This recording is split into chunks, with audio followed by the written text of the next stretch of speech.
All right, guys, quick short video describing the difference between creation and recreation and how the Hebrew kind of looks at that and describes it, because there's a little bit of confusion that goes on between how the translation, essentially, the translations we are used to assumes that verse 1 is just a description of the 7 days of creation, as we're told. And as we've seen in the previous videos, hopefully you've seen them before this, the verbiage in verse 1 and 2 actually points to there having been a massive gap, because our God creates everything perfectly ready to go. And verse 2 in Genesis basically shows the earth in a destroyed state. So if you haven't seen those videos already, please see those first, because that will explain this and make this make more sense. That being said, this will make those even more sensical and reasonable as described here. And please bear with me, because this is some great stuff. So, creation and recreation. Before all else, God created the heavens and the earth. Genesis 1:1.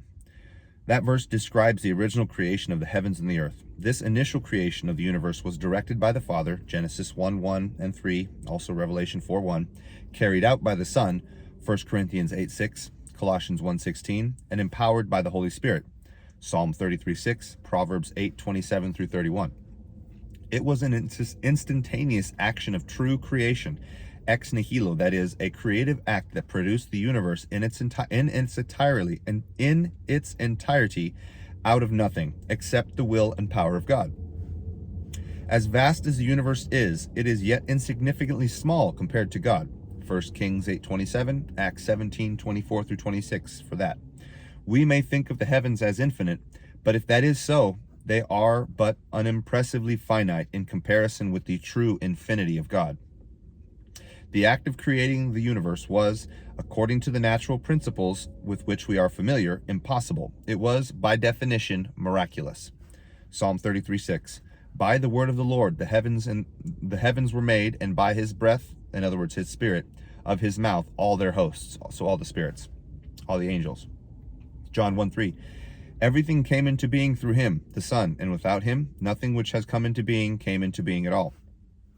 Colossians 1:16 through 17. Everything in the heavens and on the earth was created by him, in other words, Jesus Christ, things invisible as well as those visible, whether thrones, authorities, rulers, or powers. These are angels and their delineation. See my video on the hierarchy of holy angels. Everything was created through him and for him, and he himself is before everything, and everything subsists in him. So here's Hebrews 1:2. God has in these last days communicated to us in a Son, the one whom he has appointed heir of all things, the one through whom he created the universe. As we have seen, however, the second verse of the Bible, check my previous videos, Genesis 1:2, is split grammatically from verse 1 with an abrupt adversative or disjunctive, if you will, construction. In other words, a but versus a and. Verse 2 propels us untold eons forward in time from the original awesome act of creation and moves us to the other side of the Genesis gap, describing for us the state of the universe as it existed before God recreated the earth, Genesis 1:2. But the earth came to be ruined and despoiled. Darkness lay upon the face of the abyss, while God's Spirit brooded over the surface of its waters. Waters describes a giant ball of water, basically.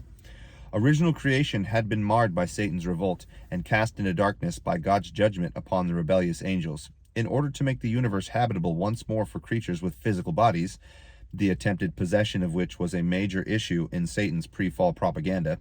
If you guys will stick with me, I will definitely get around to that. That is one of the things that we see in the New Testament, I think more often than anything about the angels, is that they have to have a body. They're addicted to it. And I think that that was part of the big reason why the third that fell with him, because they were perhaps jealous and made to be upset by the lies of Satan, of course, at God for not having given them a body or sensation or any of the perceived joys, even though this flesh is a pain. So, let's see.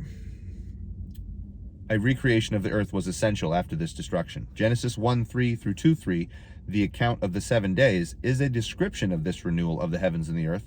The objective behind this process of 7 days is also quite clear: the creation of man.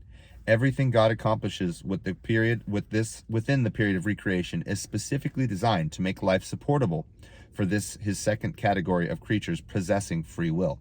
I'm going to make this a part 1 and go on to part 2.